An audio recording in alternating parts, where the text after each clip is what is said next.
It was weeks ago when the 35th annual Student Hunger Drive kicked off at the Riverbend Food Bank in Davenport. 16 area high schools performed skits to win an advantage in their quest to collect and raise the most food to help the people most in need in our community.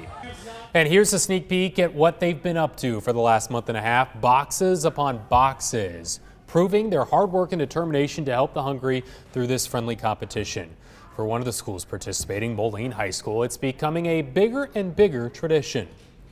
We have a more involved group, more involved with the community, different events, been happier and pushing with everyone to raise more money.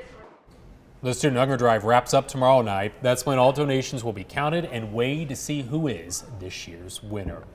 But the real winner are the people who are served by the Riverbend Food Bank, which covers 23 counties in our area. They distribute food to more than 300 food pantries, meal sites, schools, and community organizations, a feat becoming more and more challenging as the COVID-19 pandemic continues. Joining us live this morning is Mike Miller, the president and CEO of the Riverbend Food Bank. Thanks for joining us, Mike. My pleasure, Angie. How are you? Very good. First, let's talk about the Student Hunger Drive wrapping up and how important this student-led effort is to what you and your team do every single day.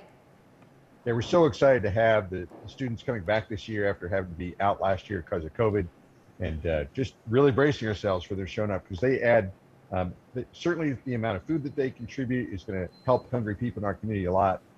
Plus, it's so good for our community to have an entire generation of Quad citizens who understand the hunger issue because of their experience with the Student Hunger Drive. We always talk to you around this time of year. Usually we're turkey bowling, but usually it's at the beginning of the holiday season, the giving season, of course, to encourage people to donate. But the next 6 weeks, the last 6 weeks of the year are really, really busy for the Riverbend Food Bank, right? You're right. I mean, there's something about when we start planning our social schedules around the Thanksgiving and holiday meals that just get us thinking about the people who don't have enough, and that's more people now than ever before. And so really appreciate people remembering those in need. Has this year, 2021, been more challenging or less challenging than the year 2020 when the COVID-19 pandemic started? Yeah, that's a fascinating question because I would have told you last year was the most challenging ever because the need jumped by 50% and all the supply chain issues.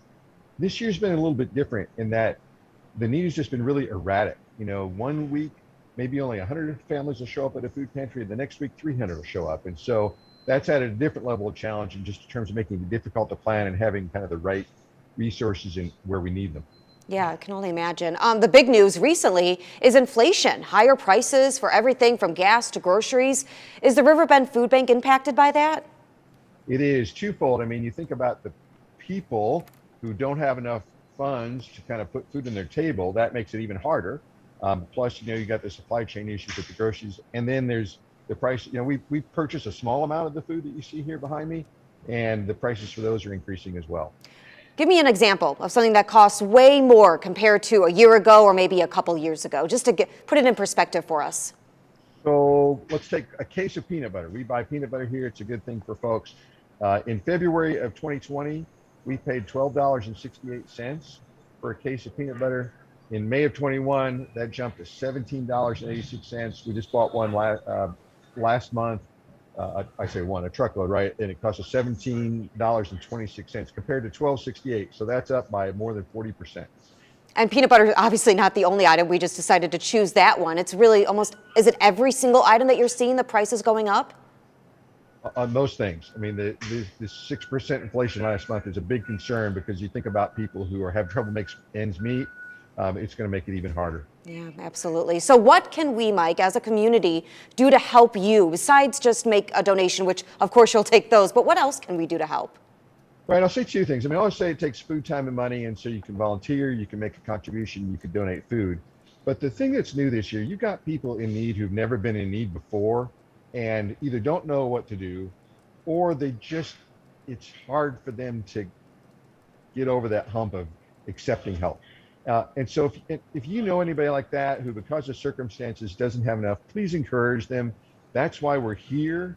If food would be helpful to them, we want them to come see us. So encourage them to give us a call, check out the website, riverbendfoodbank.org.